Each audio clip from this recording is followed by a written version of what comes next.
What is poppin'? It is the Slapped, and I am but a lowly Slapped riding these ReFi waves. And this is This Week in ReFi, where we give you all the ReFi news that is fit to go ape wild. Of course, with me is the man with the plan, the man with the perpetual tan, the man who figured out the smart contract reward functionality of Aave protocols, which we will discuss, the Estonian madman Rez. Hello, it's me. And joining us is a personal friend of mine from ReFi, a former mod and a partner in modding crime. He's good for your money. I messed that up. He's good for your wallet and your bones. Milk Money. Hello. You're not gonna hit us with the GM? GM. Yeah. Milk. We've been through a lot of stuff. We fought FUD together. In a wild time, we were fired together. Scratch that. Reorganized together, and now we have reunited at last on This Week in ReFi. I'm so excited to share what you've been up to and what sort of culture has been going on. Yeah, I'm definitely excited to be here. Couldn't be happier, really. I've been looking forward to taking part in this ever since you guys started it. I've been a big fan and been watching it consistently. So, what do you got behind you? Are those tide tables behind you? Are you tracking the tides? No, they're people's work schedules. And some other random bits of information. This guy's serious. He's got stuff going on. I mean, Reg, you got a bed behind you. I got candlesticks. He's got tide tables and people's work life. You know, we got to step up our game. If you want to step up your game, if you're looking to step up your game, if you're looking to step up what you're doing in life, your job perhaps, then have I got a job board for you. ReFiJobs.com, curated, free to join if you're a job seeker. And you can get involved just like Rez is involved, just like Milk Money is involved. And you can perhaps get on This Week in ReFi and talk to us about tide tables or whatever you want. So take a look at that. All right, Milk, here's the $1 million question. What have you been up to? So ever since the reorganization of Klima, I kind of wanted to stay, or I didn't kind of, I really wanted to stay in ReFi space. I fell in love with it at Klima. They really sparked a fire there for me, and I held on to it for dear life. I ended up getting connected with the folks over at EcoRise DAO, and kind of been helping them work on their community stuff. And was approached by Flow Carbon. They wanted me to join their team as a community manager, and also was fortunate enough to be friends with a fellow by the name of Trace and a fellow by the name of EJ, who started a organization or a project called CO2 Cult, the NFT project. So that's what I've been focusing on. Been busy. My life is consumed by the Web3 space, ReFi space. Drives the wife a little bit nuts, but you know, she'll live with it.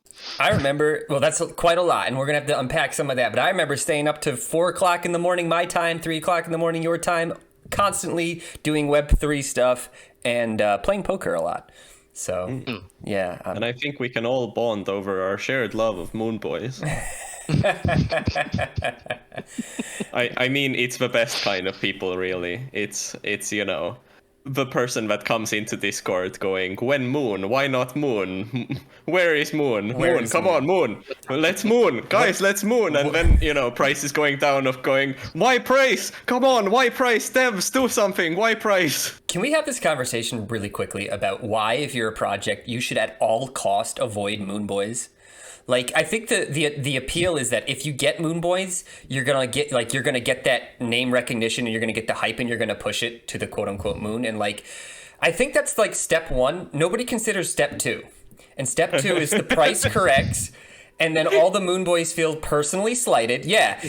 And then they start disparaging your project on social media, and you never are able to recover from the bad sentiment because people had unrealistic expectations for your project. Yes. Like, that's step two. MoonBois are very committed into just like, you know, commenting under every single thing you do in perpetuum of going like, rug, or you rugged me. I thought we were going to the moon, but it like lost value. I can't believe it. I was over leveraged by a lot. I was taking out loans based on my staked klima to buy more staked klima, but it's your fault. It's your fault. It's not my fault.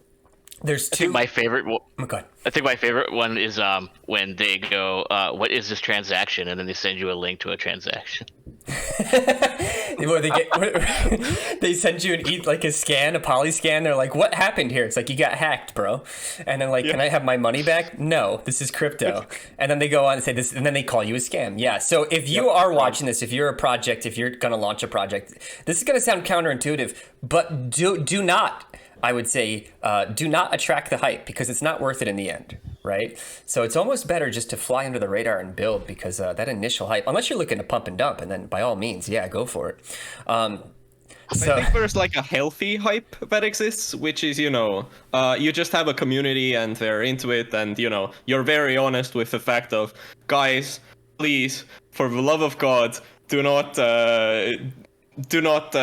take out your grandma's life savings so you could, take a leverage position on our token. That's not a good idea. You will regret it. Don't do it, please. Not please, financial just don't advice. Not financial advice. Not financial. This is financial advice. This don't is do not it. financial advice. Who are you to say that you shouldn't take your grandma's savings and put it into a shit coin? Oh my God. What if it see, because now people are gonna watch this, Rez, and they're not gonna do that thing, and the shit coin they would have bought is gonna 100x, and then they're gonna give you shit. Oh my God. Not if financial that advice. actually happens. All right. So we've got that out of the way. So Milk, I got CO2 Cult Twitter up on the screen. What's going on with CO2 Cult? What's the dealio? Yeah, so we've been primarily initially focused on getting funding. We've been not taking the route of going through VC. Not that there's anything wrong with that. It's just the way that we wanted to do it was to go through grants. We took part in GR14. GR15 is coming up soon. Big shout out to Gitcoin. I never knew how powerful that could be. And then watching it unfold is just it's mind blowing.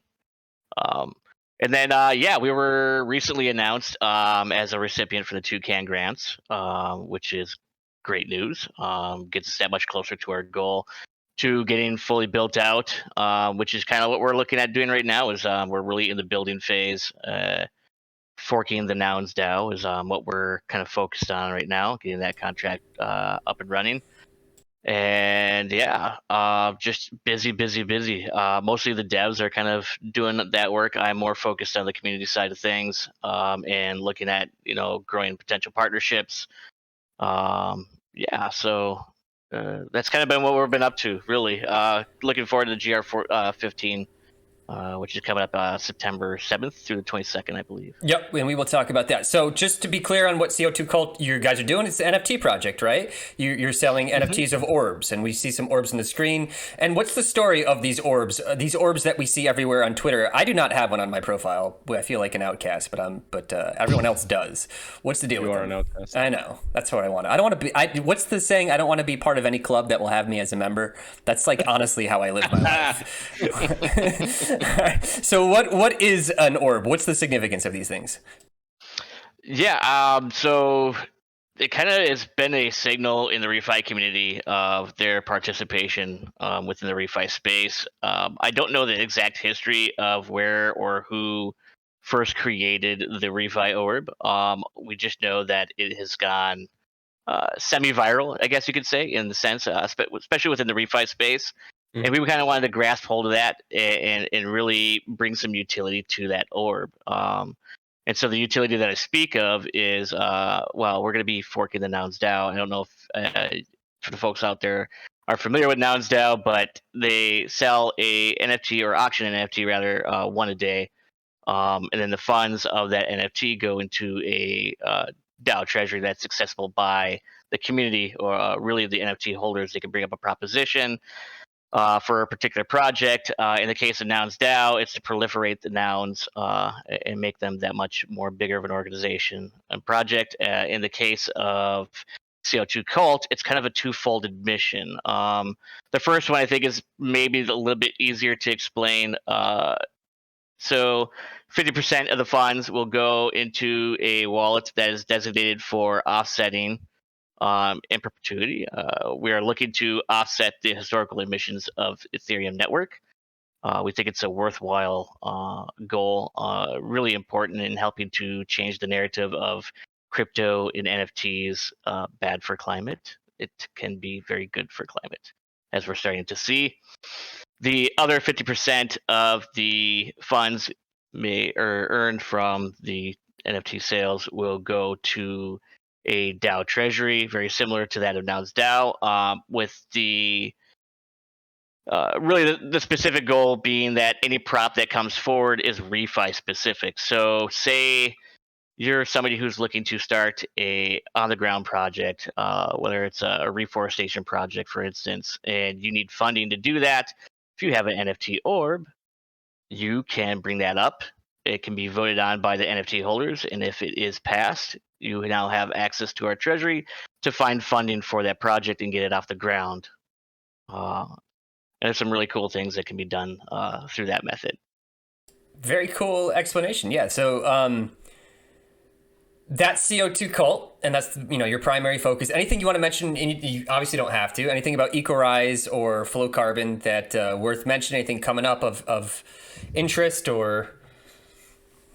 So with Flow Carbon, I deal primarily with the community side of things. We do have a bounty campaign going on.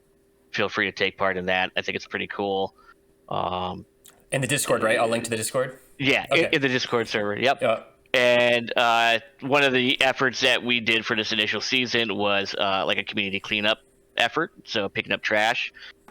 We had over 200 people entering submissions, showing pictures on their Twitter, I should say, rather. And yeah, it's pretty cool to see the community really rally behind that effort and make an immediate impact, right? So it's really cool to see that. With EcoRise, we are kind of going through a bit of a restructuring in terms of the tokenomics, and hopefully that'll be released soon. It's actually kind of a cool story that I really hope one day Corneal can maybe come on here and share that story sometime. Their initial model was based on the UST Terra Luna model, the 2-token system. We all know what happened to that.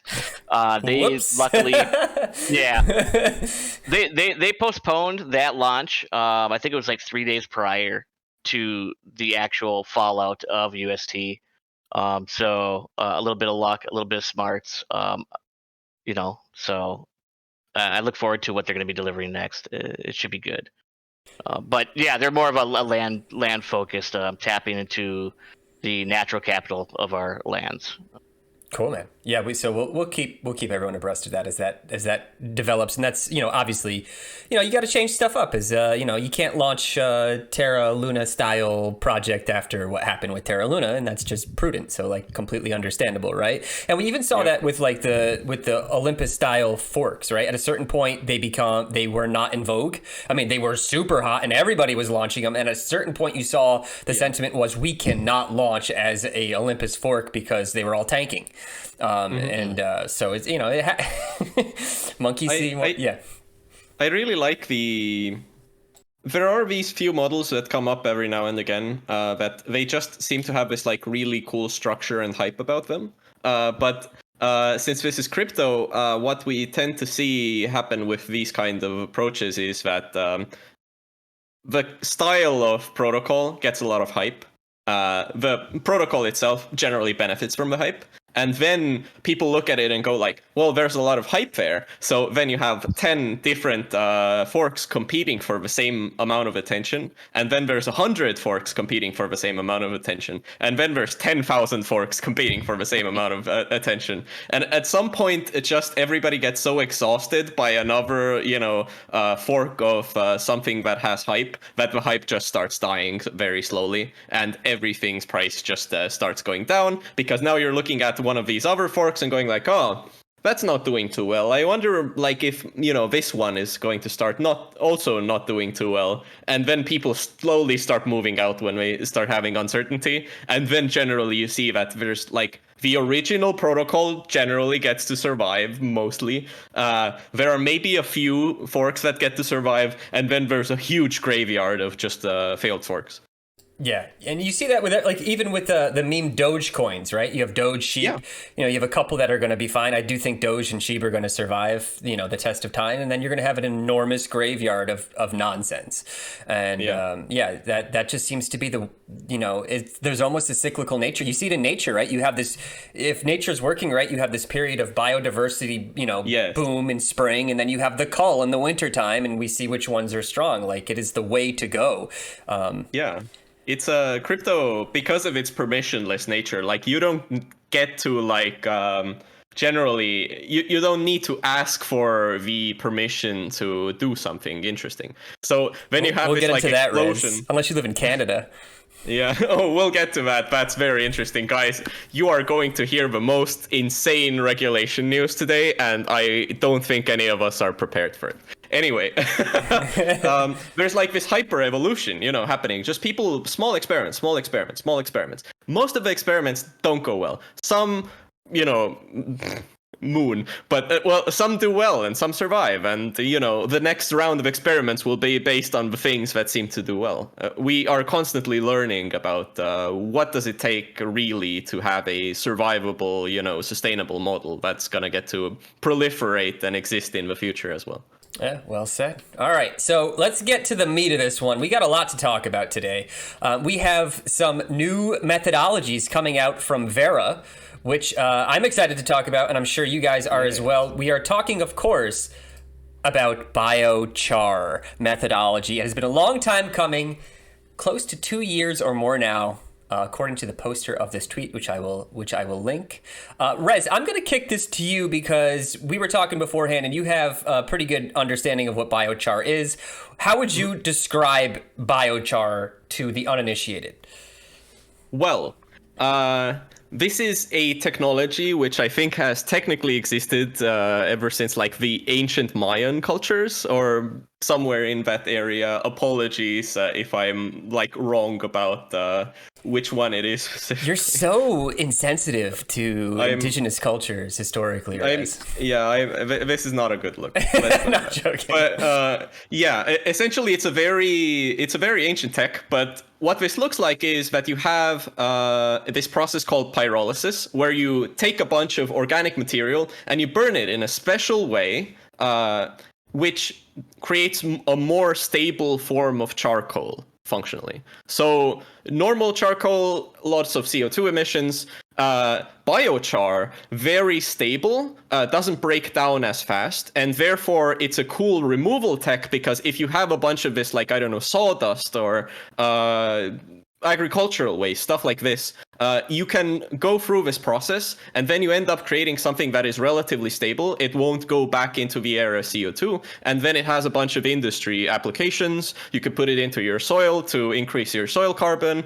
You could use it in chemical manufacturing. You can put it into concrete, I think. There are like applications for this material, and we can allow less of this organic material that, has worked so hard to collect all of this carbon.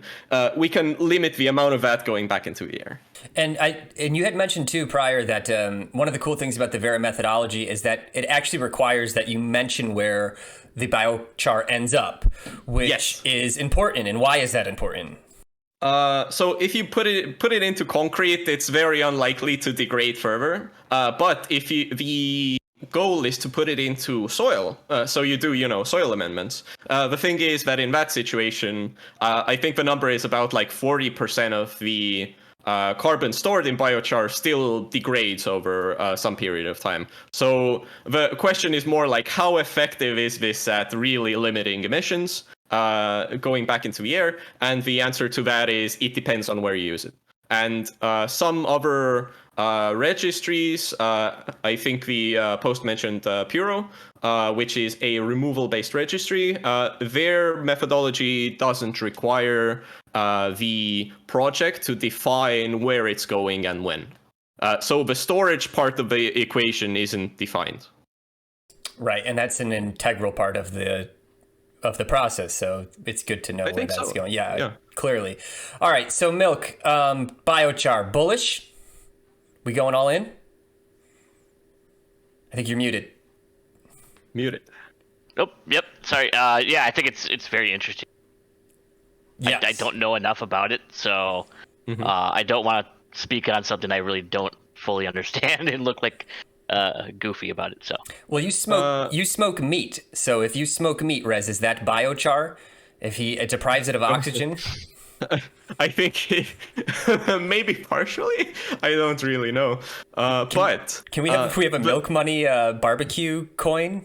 That milk money barbecue. This is like biochar. Yes. Sorry, what are you gonna say? you process that meat so hard it becomes biochar. That's like pyrolysis, full on. So the thing about this is, why do people like biochar? Let's wrap it up with this. Biochar is a removal tech, which means you actually remove carbon from the air. You help along in that process. This is why it's cool.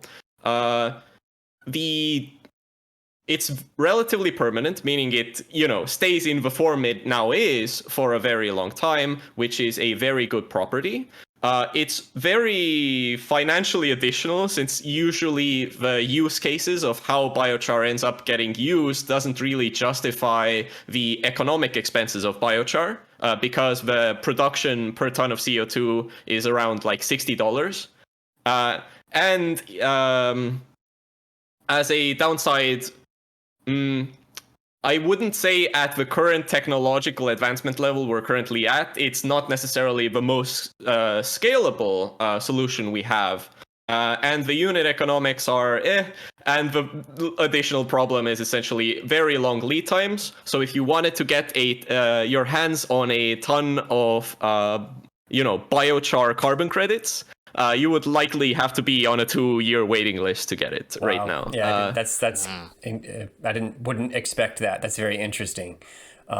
It's hot. It's hot. People like it, but it takes essentially setting up the technology, the factories and stuff, and they don't necessarily have very huge throughput. So on an average day, it doesn't necessarily like remove a lot. But because of all of these other good properties I mentioned, people are very interested in it because it's not very greenwashy. You can be quite sure that it actually did something. It's a removal tech. It's relatively high tech, which means it's cool. And you get to go like, oh, hey, we're doing so many cool things here. Look at our cool things. Very good. And Verra finally also added a methodology, because actually people have been super interested in biochar for a very long time. But the world's arguably largest carbon registry really didn't have a methodology to issue credits based on biochar. Good. So it took 2 years to get a biochar methodology in place. I'm sure it will be no time before we figure out how to handle digital assets with Verra. Yes. Right. Very, very rapid timeline, extremely predictable. Definitely December is the end date, and then we'll have so much clarity you have no idea. I cannot wait for us to have full clarity in December about digital assets in terms of Verra. I cannot wait for that moment. We all know how unencumbered and non-bureaucratic these processes are. And very predictable. And predictable are. And speaking of non-bureaucratic and very predictable, we should talk about the United States government, because they did something. And according to this Guardian headline, it was the biggest step forward on climate ever. Sounds like the character from The Simpsons. Biden signs Democrats' landmark bill. There's Joe Biden in the middle. Everybody's looking over his shoulder, making sure that he is in fact writing his own name. And and we now have the biggest step forward on climate ever. Milk, what are we talking about here? What is the biggest step ever on climate? $369 billion in this bill, I think, is allocated to the climate effort. It's pretty robust. It seems to be pretty well thought out. I haven't read the 700, I think it's like 750-page bill all the way through. That's a little bit too long for me, but based on the highlights and stuff that I've read, it's pretty impressive. A lot of things in there. Things for EVs. Things for renewable energies. One of the things that I really like in there was the putting a fine on methane leaks and then giving them breaks for fixing those methane leaks. As we know, methane is one of the more strong greenhouse gases in terms of capturing and maintaining heat within our atmosphere. At least in the short term, it breaks down quicker than I think CO2 does, if I'm not mistaken. But It in does more terms damage of in short yeah, term. exactly, yeah. Look at you, man, going through all these documents. You didn't read, like you said, you didn't read the 279 pages. I'm sure the people who wrote it didn't read the 279 pages. But the consensus is that there's a lot of money earmarked for climate positive things. It was what I think is interesting. Now, Rez, maybe you can help me with this. Is the bill is labeled the Reduction Act, the Inflation Reduction Act. Now, I mean, I'm not an economist, but typically when you spend money, when the government puts liquidity into the marketplace, that's not that is not inflation reduction. That is the opposite. Can you make a case that this is, and I don't mean to be sour on this, but is this an Inflation Reduction Act? Long term, it can be. There's a very important point that if we look at where does the most inflation come from in the past few years, it's been energy. And it's been energy because energy security has been really bad, globally speaking. There are a lot of players that can control what the prices are. And if some of them start doing weird stuff, we see energy prices change drastically. So if we invest in wind, solar, and alternative energy, which this does, the idea, at least, is that it brings down the cost of energy. It brings down the volatility of the energy market because we have perhaps, hopefully, more predictable supply. And all of these factors make it very plausible that we won't see energy price increase based inflation event in the future, or it might be dampened. So I get where this term comes from, but let's be honest, it's very marketing-y. Like, this is marketing. This is marketing going like, hey, what this really is we want to decarbonize the American economy. And it's phrased as we want to reduce inflation, which is, it might do as a side effect in a long time scale. In the short time scale, I really doubt that. Yeah, well said. I think that's really what it is. Like, because who's going to say, I want more inflation? Inflation is like the boogeyman right now in the economy. Yeah. So all you have to say is we're fighting it. And people go, yeah. And we're going to fight it by spending money. It's like, okay, well, that's cool. As long as, I guess, they could be spending it on worse things. But I think it's fair to say that none of us have read the full bill. I read like a couple pages and tapped out. But we'll trust the people that are auditing this to say that there are positive carbon what do you call them? Externalities, incentives. Yes. In that, there are a lot of carrots. Yes, a lot of carrots. Good, and they will trickle down, hopefully, to our space, to the ReFi space, right? Because then you're going to have more people creating these carbon credits. You're going to have more need to distribute them in marketplaces for them, and that's where we, the royal we, come in. So that's a very cool bill. We will leave a link to that. Another cool thing that we will keep you abreast of right now is the Open Forest Protocol, who we have been talking about for several weeks now. This was a spotlight done by Simplex DNA, and I was actually very impressed with this write-up. They did a very good job of explaining Open Forest Protocol. I will be honest with you, I will be candid, is I still am not completely sure where Open Forest Protocol lies in terms of their launch. And we were kind of trying to dig into that. And this is still an open invitation from anybody from Open Forest Protocol to come on this program and to explain to us exactly what's going on. We will treat you like royalty. We will not ask any hardball questions. We won't call you a rug. We just want you on the program so you can explain this to us. But going through this document, it looks like Open Forest Protocol is a MRV solution with a host of validators that will allow a marketplace of carbon credits to exist. I'm going to kick this to Rez. Rez, is that your opinion as well? Are you in concurrence with that idea? Yes, I think the best way to think about Open Forest Protocol is like an on-chain Verra competitor, but with a narrower scope of doing reforestation and revegetation related stuff. So the general idea is these are things we can monitor with some amount of certainty without having to have boots on the ground, and we just need a bunch of different people to agree on what exactly are we looking at. That's the idea when it comes to the things that we can observe by satellite. Obviously, as we keep repeating here on this show, carbon credits are a lot more than just sequestering carbon. There's the components of additionality, permanence, and leakage to consider, which I haven't really dug into how they intend to solve those problems.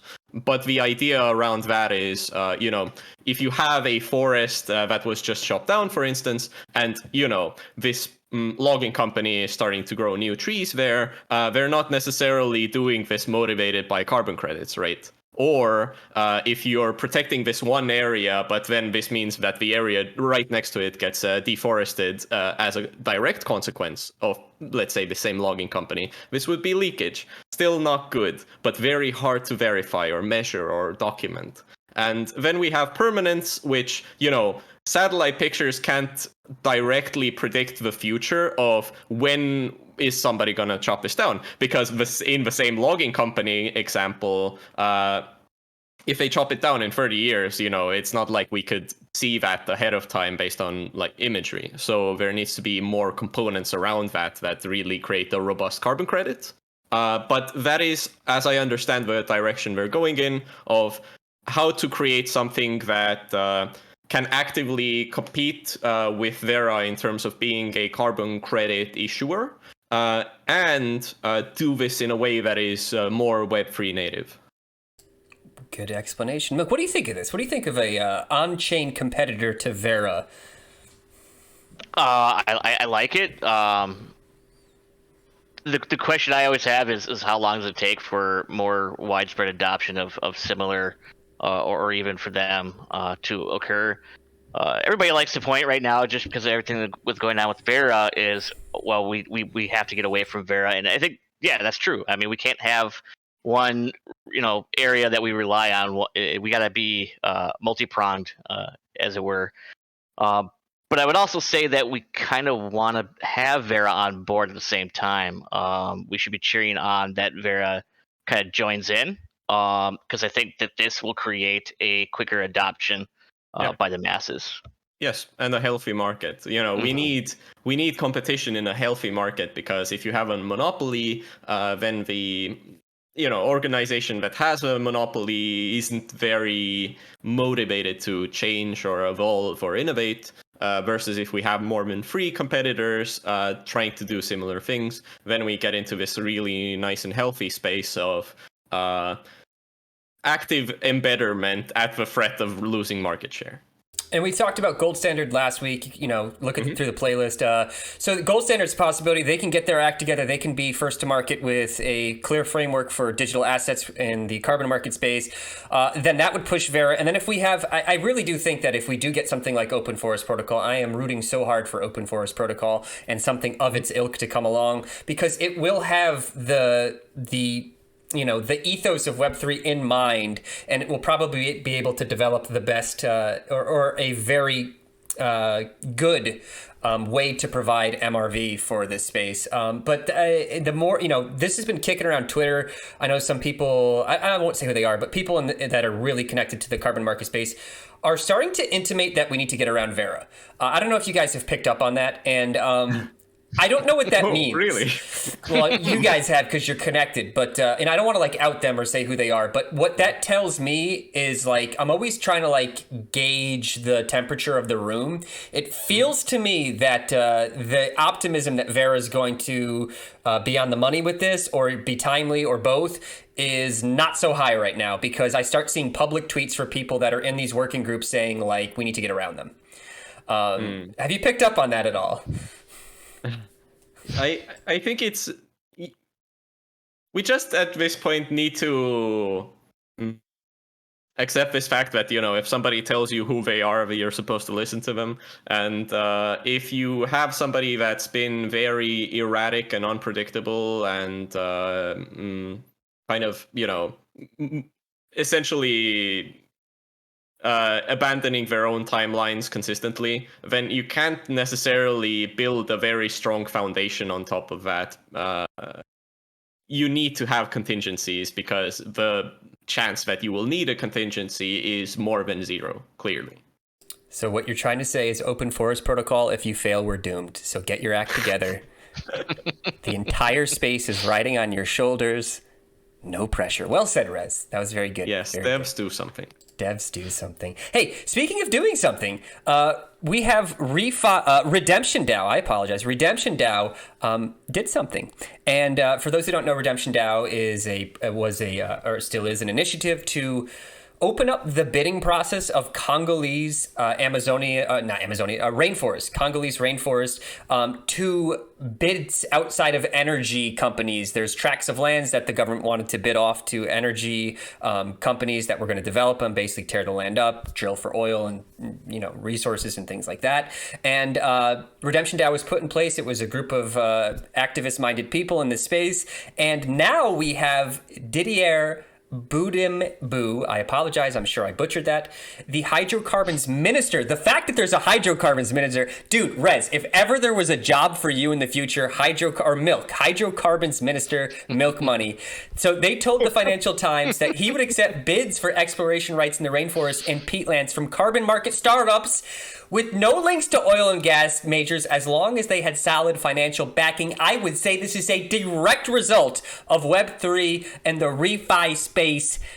Get bent normies, milk money. What do you think? This is good. This is definitely good. This is a step in the right direction. Previously they were not going to be open up to really anybody besides the oil and gas industry, and now they've done a complete 180. I agree. I think it's a direct result of the folks in Web3 it really pushing hard to kind of show what you could do for value aside from being extractive, right? Sustainable practices can lead to value add for the people of the Congo. Yeah. Yeah, and I always say, like, if you're the hydrocarbons minister, one, you're awesome. Just think about introducing yourself. The second thing is, why wouldn't you open the bid and process up to people with money? And that's essentially what he says. As long as we know you have money, we'll listen to you. It's like, why would they care where the money comes from? Unless, of course, they're sweetheart deals, but that's a whole different thing. So, Rez and I have talked about this 1,000 times. I don't care why you're giving me money. Just give me money, right? I don't, and speaking of, as this is a good segue, because we have a lot of money up for grabs. So there's... Oh, yeah. Yeah, and this is always fun to talk about. So Gitcoin wants to give out money. They've got money and they want you to take it. We have the GR15 round coming up September 7th. I feel like we just had GR14. Milk and CO2 Cult and EJ and those guys did a give-a-thon, right? And yeah, you had a bunch of projects in this space that were and you had representatives on. That was really fun. Are you doing that again in the future? We are. We're going to be doing that on the 19th for GR15. It's going to be a 12-hour event at a minimum, and it's going to be spectacular. Rez is going to be joining us as one of the co-hosts. So yes, for an hour, I will be asking questions and telling people to go and give money to projects so they could explore Web3, they could explore sustainability, they could explore all of these cool topics. And, necessarily these projects wouldn't exist if VC funding was the only way to raise money, or if you had to sell people stuff in order to even, start off. And that's what Gitcoin, in my opinion, does the best for the ecosystem. It amplifies this hyper-evolutionary behavior. People get to experiment without the bounds of, no, you immediately need to start selling ERC20 tokens to people. Otherwise, where money? The answer is public goods. If you see that this project deserves to exist, you should go and give them at least $1, and then it gets matched with a bunch of more money, and everybody's happy. Gitcoin is good. Cool, and of course we will keep you abreast of that. And take a look at that guide if you want to put forth a proposal. And don't feel as though you're not at a certain level. I've seen proposals from all sorts of startups, and it's not a space where it's like, well, I haven't done anything yet. It's like, yeah, that's the point. You need money. So go get your application in there, and there's even more money up for grabs. It's not just Gitcoin giving away money these days. You know that? It's also the Celo protocol. So we have the Climate Collective's new grants program. There was Wave Zero that's been a bunch of projects that have been funded in the ReFi space, and now we have another wave coming up, and I believe it's like they have 4.7 million Celo to be utilized for grants over the next 4 quarters. So there's quite a bit of money still left in this to be claimed. Are you guys familiar with this? What's your familiarity with this process? Have you guys dug into this at all? Admittedly, I have not. I'm not an expert on it. I know Solid World looked into it for a while, yeah, but I wasn't in the process, so I can't comment on the exact specifics. Yeah. But Celo is very aligned with ReFi. They just want people to come and build stuff with them. And if that sounds interesting, and if you need money, and if you're working on something interesting, go and, reach out and tell them, hey, I would also like money. And you shall receive. Good. All right. So we'll leave a link to that as well.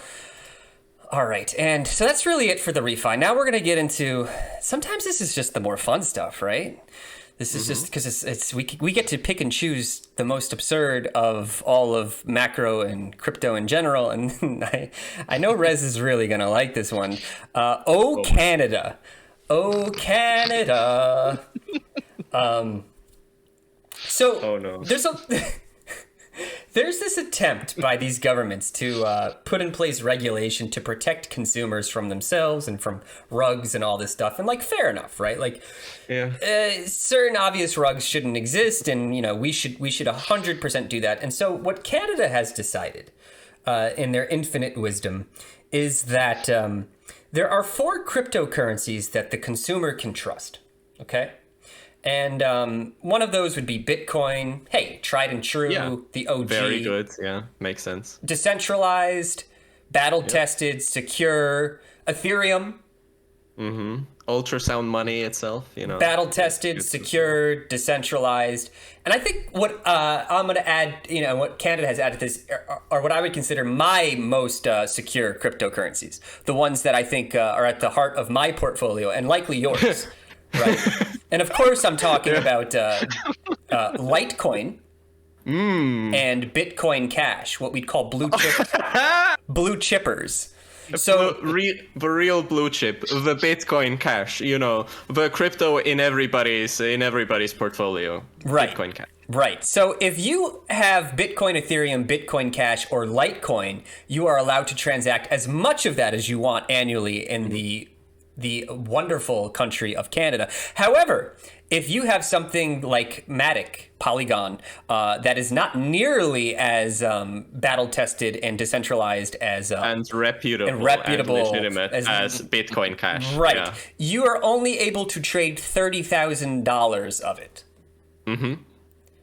Yeah, but actually, you're only able to, I think, trade 30,000 of any restricted crypto. So this means altogether, across any altcoin, your maximum exposure across all of them together is 30,000. This is how I've understood it. So if you have a free Proton email account, Proton Mail is completely free. You can get a free VPN, not financial advice. Right now, I am in the Netherlands. I'm very close to Rez, and Canada. That's all we can say. Milk, what do you think, man? What does this say about this space? What does this say about regulations? I would say that whoever came up with this maybe isn't as familiar with the space as they would like you to believe. The only thing that I've ever used Bitcoin Cash for is blockchain poker. I was gonna say, you and I actually do use Bitcoin Cash to fund our blockchain poker tournaments. It's the only time I've ever touched this stuff, and I feel dirty whenever it's in my wallet. If you lose a game of poker, and you're using something on the restricted list, does it count like towards having less, having bought it less? Because the regulations seem to imply that if you sell it off, this this cap comes down again. But I have so many questions. I mean, Jesus, wow. Like, if you, I don't know, let's say if you go on Ethereum's blockchain, and let's say for the sake of example, you wanted to provide liquidity with Bitcoin and Ethereum, this like classic combination. Would the LP tokens count towards this like altcoin thing? On what margins is this regulated? It's not like they can come on chain and then say, hey, you bought 35,000 USDC. You have $35,000 representation tokens. That's not allowed. Like, you can't do that. That's illegal. I would love for you to go in front of this, like, whatever, this legislative body and ask that question. Like, well, what happens if I LP Bitcoin and Ethereum together and I have a new like, dude, they would explode. All right. So here's like, if like we want to get serious for like a second, is I was really open to regulation in this space about 6 months ago, or even longer than that, until I started seeing the regulation. And the more and more I'm seeing the regulation, the more and more I'm just like, you know what? I'm cool if crypto stays a niche, and we never have widespread adoption, because these regulators are insane. I mean, it's the tornado cash thing, right? Now it's the Canada thing.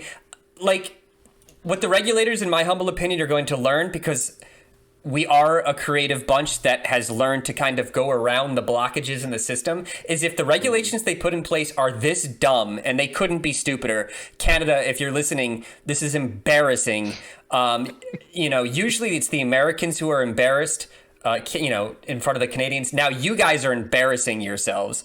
The space is going to work around you. And I just mentioned a VPN. I'm not saying you should skirt your laws, but that's all it would take to skirt your laws is a VPN. That's it, right? So get your acts together. Get them together. Well, yeah, go ahead. Actually, yeah. you don't even need a VPN. You just need to get on chain. So you go to somewhere like this is not what you should do, but don't do this. Maybe potentially somebody could do this. Not you, obviously, because you're a very law-abiding citizen and follow all of the rules like to the T. But theoretically, you could use something like Transact or Ramp.com or all of these other things, which would allow you to buy legally, very legally, buy Ethereum, put it onto Ethereum's mainnet, this the magic of the blockchain land, and then just buy whatever you want, because that kind of regulation is completely unenforceable in Ethereum, which is on the unrestricted list. It's very confusing, and I think everybody should feel confused. That's the main emotion you should have right now. Who bears the legal consequence of even having sold you this $31,000 of Polygon? Who bears this legal responsibility if you bought it from a decentralized exchange? I don't know. Right. No, 100%. Yeah. So that's, these regulations, I think, are going to flounder and flop until they realize that it's just not going to work. And then hopefully you get people in there that are educated, and hopefully they mean well. But until then, honestly, it's like watching like, just people flailing around. Like it's just without any sense or it's like watching a caveman figure out how to use a smartphone. It's kind of like this experience right now of the glowing screen, that's it's normal, you're supposed to press on it. Reading is a skill you should probably have. Bunch of these things to be a fly on the wall when they determined that those 4 cryptos were the ones that consumers could transacting. Yeah, I think it was, they asked their intern John of like, hey John, we know you're really into crypto, right. Like what are the top 4 cryptos in your wallet right now? And he goes like, well, I have Ethereum and Bitcoin because they're very reasonable, and I don't really have a lot of other altcoins. Somebody sent me some Litecoin as a tip at some point, and then I use Bitcoin Cash to play poker. So those are the things that I use, and the regulators were like, yep, yeah, John, thank you. You have answered our question. And we have now put together the unrestricted crypto list, and you are, as of this moment, in charge of managing the unrestricted crypto list because you're clearly very reputable and know what you're doing. You're the crypto minister. Now go hang out with the Yes. hydrocarbon minister and come up with a plan. Yeah, unbelievable, dude. All right, so we beat that to death, and I'm glad we did because it needs to be beaten to death. Rez, you had mentioned on Twitter something about a Bored Ape Yacht Club death spiral, a lone death spiral. Bored Ape Yacht Club, of course, is a bunch of NFTs of bored apes that are worth an ungodly sum of money. It's one of, I guess you would call it a blue chip of the NFT. Them and CryptoPunks, I think, are the two biggest, if I'm not mistaken, in terms of market cap. They are. All right, so we have a lending protocol, Bender, and you can put up Bored Ape Yacht Clubs as collateral and take out loans. Now, what could possibly go wrong, Rez? Well, it's this thing that I keep mentioning over and over again called liquidity. But the thing, so the thing is, you know how if I wanted to sell you a Bitcoin, you know, we have a bunch of different people that would like to buy a Bitcoin and everybody agrees what Bitcoin is worth and everything's, cool. We have this other kind of category of things like houses where, the price of your house on a day-to-day basis might change quite a lot, and there's not necessarily a buyer immediately, like right now for you, right? But there are protocols that allow you to take your NFT, which in my head I would place into the same category as being, like a house in terms of liquidity. And they go like, the minimum buy order that anybody's willing to buy like any NFT of this collection at, that's the limit to which you can borrow money against your NFT. The problem is that if a bunch of people use this service at the same time, so they want to leverage their NFT, they want the Ethereum so they could go out and spend it in the world. The problem is that if too many people do that, and not enough people actually want to get in, if the floor price, this minimum price that somebody's willing to offer it at, goes down, let's say because somebody else just got liquidated, this makes the floor price go down even more and more and more, and we really don't know where the bottom is. But just like in normal liquidation cascades where, the price of the thing goes down and down and down and people's positions start getting liquidated, this is also actively right now live happening in blue chip NFTs. So it's a cool thing to watch from the sidelines, and I always like chaos. Chaos is my favorite thing in the world, and this is chaos. I always say that chaos is my milieu. I think that's like the way to put it. Yeah. So Milk, what are we aiming at? Are you and I going to be Bored Ape Yacht Club collectors in a month's time? What do you think? Let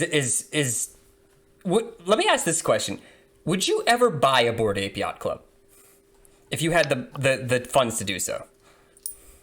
Probably not. Why not? Why do you think that is? I mean, you're an NFT project. You are creating NFTs. Why not? For me personally, I want to drive my investments primarily towards doing good and having a real world impact. Bored Ape, not so much. So I guess that's how I make my financial decisions mostly now. But yeah, that's just me. I can't speak for other people, but That's fair. That's very virtuous. I'll be a little bit less diplomatic. Usually people that own Bored Ape Yacht Clubs are jerks, and that's not a club I want to be a part of. And if you own a Bored Ape Yacht Club, I want you to, and if you have an issue with that, leave a comment. Tell me how wrong I am. Starting a flame war. Yes. In crypto. Yes. We don't have enough of those. We don't have enough of those. I mean, certainly there are probably good people that own Bored Ape Yacht Clubs, but you've seen the memes, man. You ever see the meetings of the Bored Ape Yacht Clubs?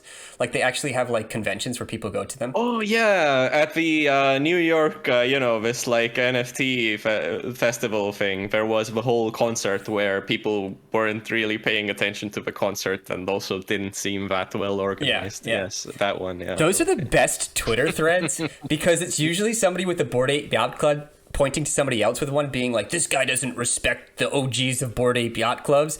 And then they get into like infighting amongst themselves about who's the real dude, it's like the best, like if you lacked self-awareness, like if you want a definition of it, it's that, right? Because it's people being like, that guy's a jerk because he doesn't respect OG Bored Ape Yacht Club holders. It's like, dude, did you hear yourself? It's just a bunch. It's like it's the best, dude.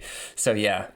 Well, there you go. Here's your chance to be a part of that elite club and go to these events and not listen to concerts if the cascade continues. So, and our final story, and another one of our punching bags that we like to bring up time and time again, is Celsius. Bankrupt crypto lender Celsius gets cash injection offers and, more importantly, an approval by the court, the bankruptcy court, the Southern District of New York State, to sell their mined Bitcoin. So the context of this, Celsius has a bunch of subsidiaries, one of which is a mining operation. They bought Bitcoin mining. They have a bunch of hardware. They are mining Bitcoin, and Celsius is running out of cash. They are due to be out of cash by October, I believe, in the last court filing, and they have asked the judge for permission to sell some of the mining, the Bitcoin to fund their operations longer. And the judge, this is my favorite part, said, "We will trust your judgment. Go ahead." The judge said to Alex Mashinsky and his lawyers, the man and the team that has lost over $3 billion approximate of depositor money, "We like your plan. We trust your judgment." Milk Money, do you have any money in Celsius, or did you have any money in Celsius? I don't remember.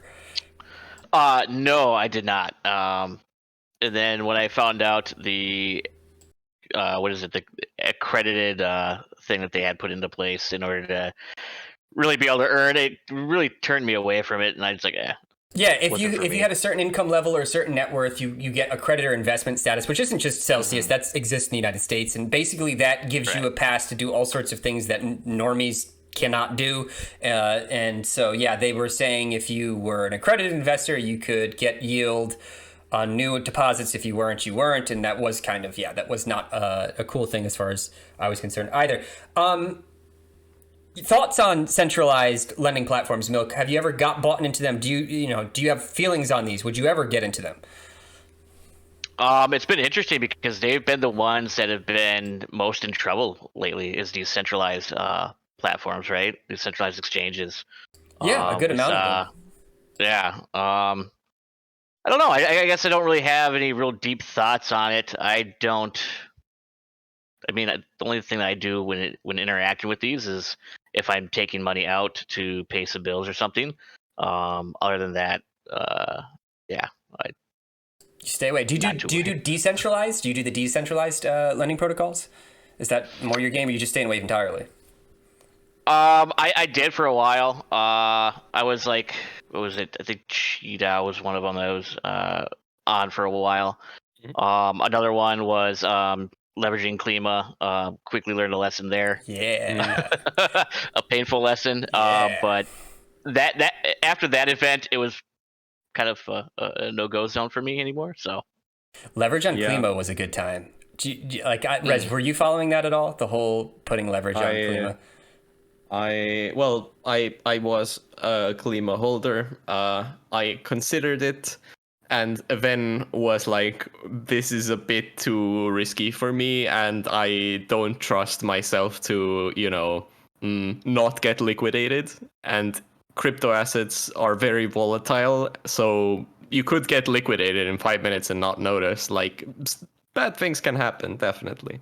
So it was never something I was personally into, but I was so worried constantly about people discussing leveraging Klima in Discord, like just MoonBois coming in going like, oh, I'm leveraged to the tits, it's great, I'm having a great day, and it's, oh no. There were internal conversations of contributors to say, like, are we even going to explain to people, like, there were, I don't know how much you know of this, Rez, but in America we have like in sex education we have two schools of thought. One is be honest with people, tell them how to have safe sex, and the other one is abstinence only. That there's no such thing as safe sex, that 13 and 14-year-olds shouldn't be doing it at all.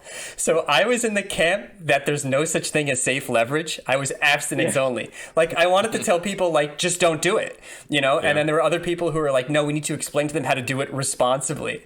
And now here's the best part, is the people who explained how to do it responsibly ended up getting liquidated themselves. That was my favorite part of the whole thing. So not financial advice. If you put leverage on your volatile altcoins, shitcoins, you have it coming to you.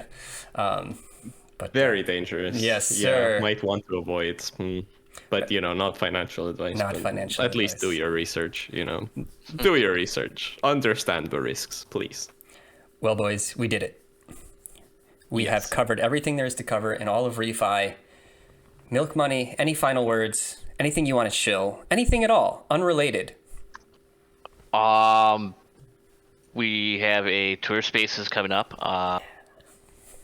Monday, and then a poker tournament on Tuesday in the CO2 Discord server. I have a Twitter Spaces coming up in 35 minutes with ReFi Zone. If you're not familiar with them, go check them out. This won't be out in time. They're a good group of people. But, yeah, they won't be out in time. But it takes me a while. The recording will be available, so check out the recording. Very cool. Rez, any final words? Anything you want to shill? You're being eaten by the sun right now.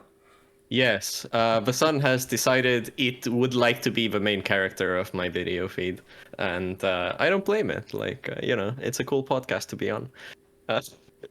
And I don't have anything to shill this week. Are you gonna get ahead of my final question? Are you gonna head it off? I'm gonna see what my 1 rep max is tomorrow, but no answer today. And you're gonna put it on Twitter, right? Sure, I will at you just going like, hey, because Lapton asked, this is my 1 rep max. Can you just do like just put the weight and then kg next to it, like 55 kg? That's it. That's all you put? And we're gonna see who knows what it means?